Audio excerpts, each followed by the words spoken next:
दोस्तों, एक विधवा महिला अपने छोटे से घर में बिल्कुल अकेली रहती थी। गरीबी इतनी थी कि कई महीनों से वह बिजली का बिल भी जमा नहीं कर पाई थी। एक दिन उसका बिजली कनेक्शन काटने बिजली विभाग का एक लड़का उसके दरवाजे पर पहुंचा, लेकिन पैसे के बदले विधवा महिला ने उस लड़के के साथ जो किया, यह कहानी है उत्तर प्रदेश के बलरामपुर जिले की। बात है जुलाई 2026 की। गांव के किनारे रहने वाला 29 साल का रवि बिजली विभाग की एजेंसी में बिजली का बिल काटने और मीटर रीडिंग का काम करता था। सुबह से शाम तक वह गांव गांव घूमकर लोगों के घरों में जाकर बिल जमा करता और जिनका बिल कई महीनों से बाकी होता, उनका बिजली कनेक्शन नियम के अनुसार काट देता। उस दिन भी तेज धूप थी। सुबह से वह लगातार काम कर रहा था। कई घरों में लोग उससे झगड़ा कर रहे थे। कोई पानी तक नहीं पूछ रहा था, कोई उसे गालियां दे रहा था क्योंकि उसका काम ही ऐसा था। शाम होने लगी तो उसके पास सिर्फ एक आखिरी घर बचा। वह गांव से थोड़ा दूर बने छोटे से मकान पर पहुंचा। दरवाजे पर दस्तक दी। अंदर से एक धीमी आवाज आई। कौन है? बिजली विभाग से आया हूँ। मीटर देखना है और बिल की जानकारी भी देनी है। कुछ पल बाद दरवाजा खुला। सामने लगभग 25 साल की एक युवती खड़ी थी। उसका नाम नंदिनी था। साधारण सूती साड़ी पहने हुए, चेहरे पर थकान साफ दिखाई दे रही थी। रवि ने कागज निकाला और जरूरी जानकारी पूछनी शुरू की। बातचीत के दौरान उसे पता चला कि नंदिनी विधवा है। उसके पति की 2 साल पहले बीमारी के कारण मौत हो गई थी। अब वह लोगों के घरों में सिलाई करके किसी तरह अपना गुजारा कर रही थी।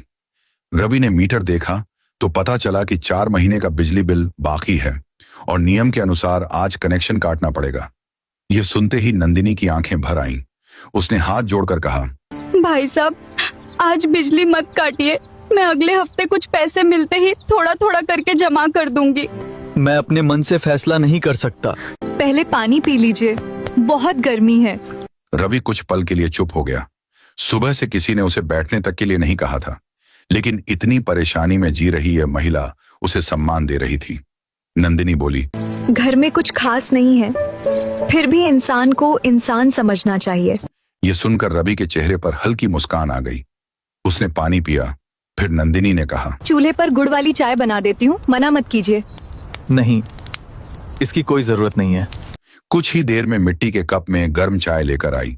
साथ में घर की बनी 2 सूखी रोटियां और थोड़ा सा गुड़ रख दिया। बोली, बस यही है मेरे घर में, इसे अपना समझकर खा लीजिए। रवि ने पहली बार महसूस किया कि गरीबी कभी इंसानियत को छोटा नहीं कर सकती। उसने चाय और रोटी खाई तो उसे ऐसा लगा जैसे पूरे दिन की थकान उतर गई हो। वह बार बार नंदिनी की तरफ देख रहा था। उसे समझ नहीं आ रहा था कि जिसके पास खुद इतना कम है, उसका दिल इतना बड़ा कैसे हो सकता है। तभी उसकी नजर कमरे के एक कोने में रखी पुरानी सिलाई मशीन पर गई। टूटी हुई चारपाई, दीवार से टपकता पानी और खाली डिब्बे देखकर उसका मन अंदर तक भर आया। उसने बिना कुछ कहे अपना काम पूरा किया, लेकिन बिजली काटने के लिए जैसे ही प्लायर हाथ में उठाया, उसकी नजर एक बार फिर नंदिनी के उदास चेहरे पर पड़ी। उसी पल उसके मन में कुछ बदलने लगा। उसे पहली बार लगा कि हर नियम के पीछे इंसानियत भी होनी चाहिए। वह कुछ देर चुप खड़ा रहा। फिर उसने मीटर की तरफ देखा और मन ही मन एक ऐसा फैसला लिया जिसने उसकी और नंदिनी की पूरी जिंदगी की दिशा बदलने वाली थी। रवि कुछ देर तक बिल्कुल चुप खड़ा रहा। फिर उसने नंदिनी से कहा, बहन, मैं आज आपका कनेक्शन नहीं काटूंगा। मैं अपने अधिकारी से बात करके आपको थोड़ा समय दिलाने की कोशिश करूंगा, लेकिन आप भी वादा कीजिए कि जैसे जैसे पैसे मिलेंगे थोड़ा थोड़ा करके बिल जमा करती रहेंगी। ये सुनते ही नंदिनी की आंखों से आंसू बहने लगे। उसने हाथ जोड़ ली। रवि ने तुरंत हाथ पकड़कर कहा, धन्यवाद मत कहिए, मैंने सिर्फ इंसानियत निभाई है। इसके बाद वह वहां से चला गया, लेकिन पूरे रास्ते उसी घर की तस्वीर उसके दिमाग में घूमती रही। अगले कई दिनों तक वह जब भी किसी गांव में बिल वसूली के लिए जाता, उसे नंदिनी की याद आ जाती। एक रविवार को उसकी छुट्टी थी। वह बाजार गया और बिना किसी को बताए नंदिनी के लिए राशन, आटा, दाल, तेल, चीनी, चाय पत्ती, मसाले और सिलाई का धागा खरीद लिया। साथ ही घर की जरूरत का कुछ सामान भी ले लिया। शाम को वह चुपचाप उसके घर पहुंचा। नंदिनी ने दरवाजा खोला तो उसे देखकर हैरान रह गई। रवि मुस्कुराकर बोला, आज बिजली का बिल लेने नहीं आया हूं। यह कहकर उसने सारा सामान अंदर रख दिया। नंदिनी बार बार मना करती रही, लेकिन रवि ने कहा, इसे किसी एहसान की तरह मत देखिए, इसे एक भाई की छोटी सी मदद समझ लीजिए। इतने सालों में पहली बार किसी ने बिना किसी मतलब के मेरा हाल पूछा है। दुनिया में अच्छे लोग अभी भी खत्म नहीं हुए हैं, बस मिलने में थोड़ा समय लगता है। उस दिन दोनों ने काफी देर तक बातें की। रवि को पता चला कि नंदिनी पढ़ाई में बहुत अच्छी थी, लेकिन शादी जल्दी हो गई। पति के गुजर जाने के बाद उसने हार नहीं मानी और सिलाई करके किसी तरह अपनी जिंदगी चला रही है। रवि उसकी हिम्मत देखकर मन ही मन उसका सम्मान करने लगा। अब कभी कभी वह छुट्टी के दिन हालचाल पूछने चला जाता, कभी सिलाई का कपड़ा दिला देता, कभी जरूरत का सामान पहुंचा देता। धीरे धीरे नंदिनी के चेहरे पर पहले जैसी उदासी कम होने लगी। गांव के कुछ लोगों ने यह सब देखना शुरू कर दिया। पहले तो उन्होंने ध्यान नहीं दिया, लेकिन धीरे धीरे बातें बनने लगी। कोई कहता, बिजली वाला लड़का रोज उसी घर क्यों जाता है? कोई कहता, जरूर कोई मतलब होगा। कुछ लोग नंदिनी के सास ससुर तक भी बातें पहुंचाने लगे। उन्होंने भी नंदिनी को ताने देने शुरू कर दिए, लेकिन नंदिनी ने किसी की बात का जवाब नहीं दिया। वह सिर्फ अपने काम में लगी रही। उधर रवि के घर वालों को भी गांव वालों से बातें सुनने को मिली। एक शाम रवि की मां ने उससे पूछा, बेटा, लोग तरह तरह की बातें कर रहे हैं, आखिर सच क्या है?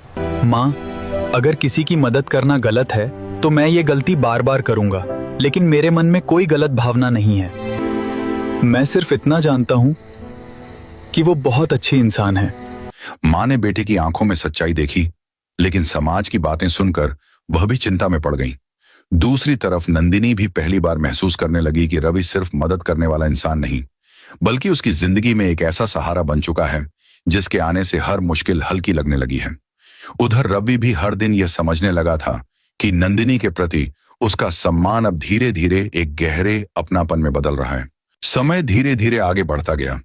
रवि अब भी हर मुलाकात में अपनी मर्यादा का पूरा ध्यान रखता था। वह कभी बिना वजह देर तक नहीं रुकता, कभी अकेले में ऐसी कोई बात नहीं करता जिससे नंदिनी को असहज महसूस हो। यही बात नंदिनी के दिल को सबसे ज्यादा छू गई। उसे पहली बार लगा कि दुनिया में आज भी ऐसे लोग हैं जो किसी महिला की मजबूरी का फायदा नहीं उठाते, बल्कि उसका सम्मान करते हैं। एक दिन रवि ने देखा कि नंदिनी की सिलाई मशीन बार बार खराब हो रही है। उसी मशीन से उसका घर चलता था। अगले ही दिन उसने अपनी कई महीनों की बचत से नई सिलाई मशीन खरीदकर उसके घर पहुंचा दी। नंदिनी ने मशीन देखी तो उसकी आंखों से आंसू रुक ही नहीं रहे थे। उसने कहा, मैं ये नहीं ले सकती, इतना बड़ा उपकार मत कीजिए। ये उपकार नहीं है, ये आपकी मेहनत पे मेरा विश्वास है। आप जितना ज्यादा काम करेंगी उतनी जल्दी अपने पैरों पर खड़ी होंगी। यह सुनकर नंदिनी ने पहली बार बिना झिझक मुस्कुराते हुए उसकी तरफ देखा। उसी दिन से दोनों के बीच भरोसा और भी गहरा हो गया। कुछ महीनों बाद गांव में महिलाओं के लिए स्वयं सहायता समूह की बैठक हुई। वहां नंदिनी के हाथ की सिलाई की बहुत तारीफ हुई। धीरे धीरे उसे आसपास के गांवों से भी कपड़े सिलने के ऑर्डर मिलने लगे। उसकी आमदनी पहले से बेहतर होने लगी। यह सब देखकर रवि को ऐसा लगता था जैसे उसकी अपनी मेहनत सफल हो रही हो। लेकिन जहां खुशियां बढ़ती हैं, वहां कुछ लोगों की जलन भी बढ़ जाती है। गांव के कुछ लोगों ने दोनों के बारे में तरह तरह की अफवाहें फैलानी शुरू कर दी। कोई कहता, विधवा होकर इतना हंसती क्यों है? कोई कहता, बिजली वाला रोज आता है, जरूर कोई बात है। ये बातें धीरे धीरे रवि के परिवार तक भी पहुंच गईं। एक शाम रवि के पिता ने उसे अपने पास बैठाकर कहा, बेटा, तुम्हारी शादी के कई रिश्ते आ रहे हैं, अब ये सब छोड़ दो। समाज कभी ऐसी बात स्वीकार नहीं करेगा। पिताजी, मैंने किसी का गलत साथ नहीं दिया। मैंने सिर्फ एक अकेली महिला का सम्मान किया है। अगर समाज इंसानियत को गलत समझता है तो गलती समाज की है, मेरी नहीं। उधर नंदिनी के सास ससुर भी उसके घर पहुंचे। उन्होंने गुस्से में कहा, पूरे गांव में हमारी बदनामी कर दी। अब उस लड़के से मिलना बंद कर दो। मैंने कोई गलत काम नहीं किया। जिसने मुश्किल समय में मेरा साथ दिया, उसका सम्मान करना मेरा अधिकार है। यह सुनकर वे और नाराज होकर वहां से चले गए। कुछ दिनों तक रवि ने जानबूझकर नंदिनी के घर जाना कम कर दिया। उसे लगा कि कहीं उसकी वजह से नंदिनी को और परेशानी न झेलनी पड़े। लेकिन एक शाम बाजार में अचानक दोनों की मुलाकात हो गई। दोनों कुछ पल बिना बोले एक दूसरे को देखते रहे। फिर नंदिनी ने धीमी आवाज में कहा, अगर आप लोगों के डर से दूर हो जाएंगे तो लोग जीत जाएंगे और मैं फिर से बिल्कुल अकेली हो जाऊंगी। सच बताऊं नंदिनी, अब ये रिश्ता सिर्फ इंसानियत तक नहीं रहा। मुझे आपकी सादगी, आपका साहस और आपका स्वाभिमान बहुत पसंद है।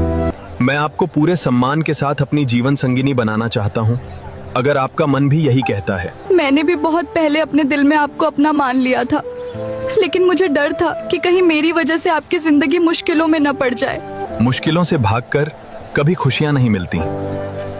अब जो भी होगा हम दोनों मिलकर सामना करेंगे। उसी पल दोनों ने फैसला कर लिया कि अब वे किसी से छिपकर नहीं, बल्कि पूरे सम्मान और सच्चाई के साथ अपने रिश्ते को परिवार और समाज के सामने रखेंगे। अगले ही दिन रवि और नंदिनी ने फैसला किया कि अब छिपाने के बजाय सच सबके सामने रखा जाए। सबसे पहले रवि अपने माता पिता के साथ नंदिनी के घर पहुंचा। थोड़ी ही देर में गांव के कई लोग भी वहां इकट्ठा हो गए। किसी ने कहा, यह रिश्ता कभी नहीं हो सकता। कोई बोला, विधवा की शादी करके अपने खानदान की इज्जत मिट्टी में मिला देगा।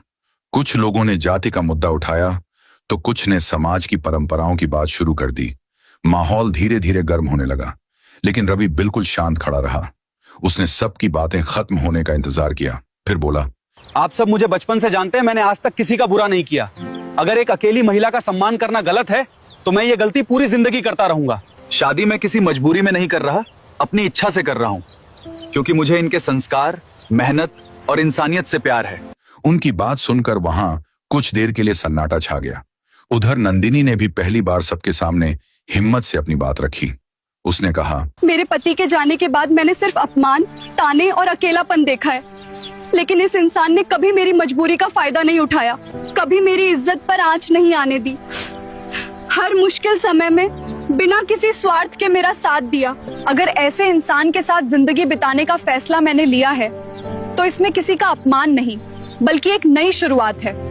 उसकी बातें सुनकर वहां मौजूद कई महिलाओं की आंखें भर आईं।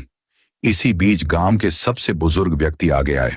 उन्होंने कहा, समाज का नियम इंसान की जिंदगी आसान बनाने के लिए होता है, उसे बर्बाद करने के लिए नहीं। अगर दो बालिग अपनी खुशी से सम्मान के साथ जीवन बिताना चाहते हैं तो हमें उनका साथ देना चाहिए। उनकी बात सुनकर धीरे धीरे माहौल बदलने लगा। रवि के पिता ने बेटे की तरफ देखा, फिर नंदिनी की तरफ देखा। उनकी आंखों में सच्चाई साफ दिखाई दे रही थी।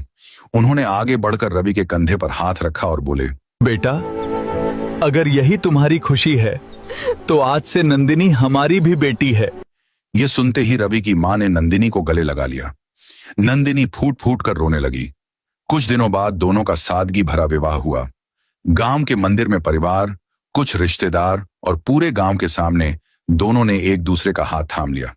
शादी के बाद रवि ने नंदिनी को कभी घर की चार दीवारी तक सीमित नहीं रखा। उसने नंदिनी की सिलाई का काम और बढ़ाया। बैंक की एक योजना के तहत नई मशीनें दिलवाईं। गांव की कई जरूरतमंद महिलाओं को भी सिलाई सिखाने की व्यवस्था करवाई। धीरे धीरे नंदिनी का छोटा सा सिलाई केंद्र बन गया, जहां कई महिलाएं काम करके अपनी आय कमाने लगीं। कुछ महीनों बाद वही गांव जो कभी उनके रिश्ते का विरोध कर रहा था, अब उनकी मिसाल देने लगा।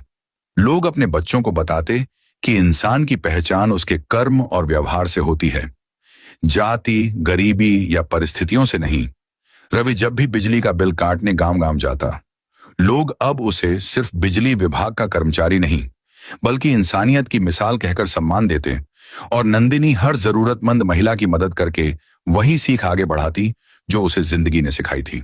दोस्तों, इस कहानी की सबसे बड़ी सीख यही है कि सच्चा प्यार कभी किसी की मजबूरी का फायदा नहीं उठाता। वह सम्मान देता है, भरोसा देता है और टूटे हुए जीवन में नई उम्मीद जगाता है। इंसानियत से शुरू हुआ एक छोटा सा रिश्ता जब सच्चाई, सम्मान और विश्वास से आगे बढ़ता है तो समाज की सबसे बड़ी दीवारें भी एक दिन झुक जाती हैं। और जहां दिल साफ हो, वहां हर अंत एक नई और खूबसूरत शुरुआत बन जाता है।